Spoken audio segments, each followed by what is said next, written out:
নমস্কার বন্ধুরা, আজ আমি খবরের কাগজ আর সুতো দিয়ে হাঁস তৈরির প্রথম ধাপ আপনাদের দেখাচ্ছি।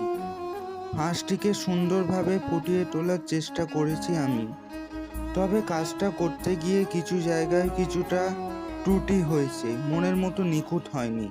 তবে আমি দমে যাচ্ছি না, পরের ধাপে রং আর ফিনিশিং দিয়ে এগুলো ঠিক করার চেষ্টা করব। শেষ পর্যন্ত কেমন হয় দেখতে থাকুন, আমার সাথেই থাকুন। ভালো লাগলে লাইক ও সাবস্ক্রাইব করবে।